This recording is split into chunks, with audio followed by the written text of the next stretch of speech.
9वां अध्याय, श्री कृष्ण का उखल से बांधा जाना। श्री सुखदेव जी कहते हैं, परीक्षित, एक समय की बात है, नंद रानी यशोदा जी ने घर की दासियों को तो दूसरे कामों में लगा दिया और स्वयं दही मथने लगी। मैंने तुमसे अब तक भगवान की जिन जिन बाल लीलाओं का वर्णन किया है, दधि मंथन के समय वे उन सब का स्मरण करती और गाती भी जाती थी। वे अपने स्थूल कटिभाग में सूत से बांधकर रेशमी लहंगा पहने हुए थी। उनके स्तनों में से पुत्र स्नेह की अधिकता से दूध चूता जा रहा था और वे कांप भी रहे थे। नेति खींचते रहने से बाहें कुछ थक गई थी। हाथों के कंगन और कानों के कर्ण फूल हिल रहे थे। मुंह पर पसीने की बूंदें झलक रही थी।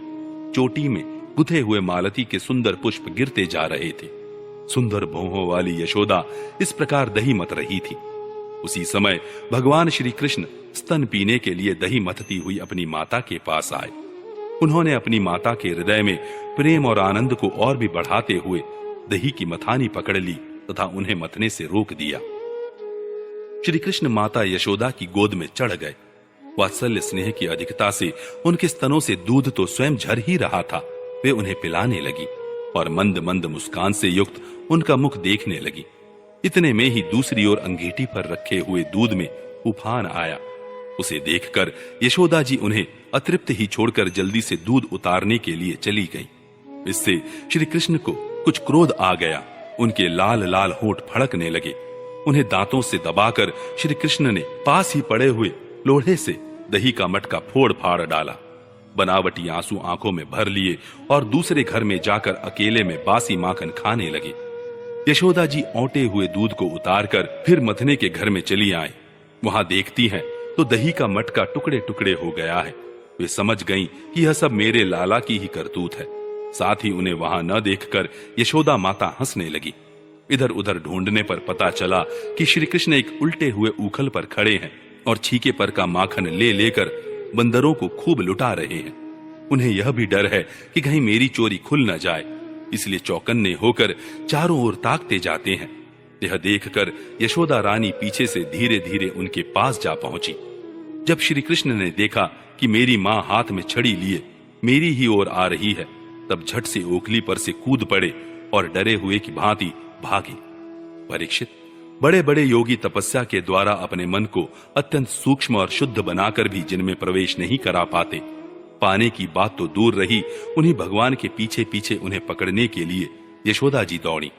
जब इस प्रकार माता यशोदा श्री कृष्ण के पीछे दौड़ने लगी, तब कुछ ही देर में बड़े बड़े एवं हिलते हुए नितंबों के कारण उनकी चाल धीमी पड़ गई। वेग से दौड़ने के कारण चोटी की गांठ ढीली पड़ गई। वे ज्यों-ज्यों आगे बढ़ती, पीछे पीछे चोटी में गुथे हुए फूल गिरते जाते।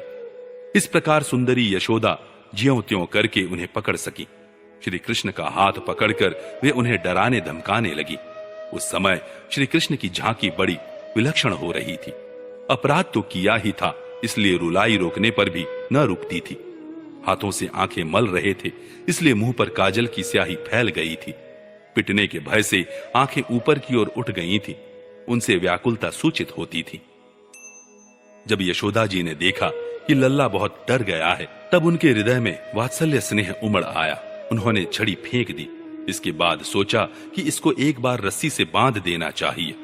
परीक्षित, सच पूछो तो यशोदा मैया को अपने बालक के ऐश्वर्य का पता न था, जिसमें न बाहर है न भीतर, न आदि है और न अंत, जो जगत के पहले भी थे, बाद में भी रहेंगे। इस जगत के भीतर तो हैं ही, बाहरी रूपों में भी हैं, और तो क्या जगत के रूप में भी स्वयं वही है।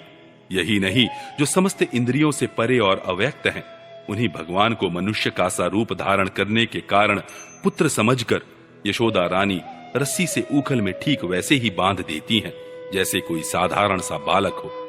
जब माता यशोदा अपने उद्यमी और नटखट लड़के को रस्सी से बांधने लगी, तब वह 2 अंगुल छोटी पड़ गई। तब उन्होंने दूसरी रस्सी लाकर उसमें जोड़ी। जब वह भी छोटी हो गई, तब उसके साथ और जोड़ी। इस प्रकार वे ज्यों-ज्यों रस्सी लाती और जोड़ती गईं, त्यों-त्यों जुड़ने पर भी वे सब 2-2 अंगुल छोटी पड़ती गई। यशोदा रानी ने घर की सारी रस्सियां जोड़ डाली, फिर भी वे भगवान श्री कृष्ण को न बांध सकी। उनकी असफलता पर देखने वाली गोपियां मुस्कुराने लगी और वे स्वयं भी मुस्कुराती हुई आश्चर्यचकित हो गईं। भगवान श्री कृष्ण ने देखा कि मेरी मां का शरीर पसीने से लथपथ हो गया है, चोटी में गुथी हुई मालाएं गिर गई हैं और वे बहुत थक भी गई हैं। तब कृपा करके वे स्वयं ही अपनी मां के बंधन में बंध गए। परीक्षित, भगवान श्री कृष्ण परम स्वतंत्र हैं। ब्रह्मा, इंद्र आदि के साथ यह संपूर्ण जगत उनके वश में है। फिर भी इस प्रकार बंधकर उन्होंने संसार को यह बात दिखला दी कि मैं अपने प्रेमी भक्तों के वश में हूं। ग्वालिनी यशोदा ने मुक्तिदाता मुकुंद से जो कुछ अनिर्वचनीय कृपा प्रसाद प्राप्त किया, वह प्रसाद ब्रह्मा पुत्र होने पर भी, शंकर आत्मा होने पर भी और वक्ष स्थल पर विराजमान लक्ष्मी अर्धांगिनी होने पर भी न पा सके।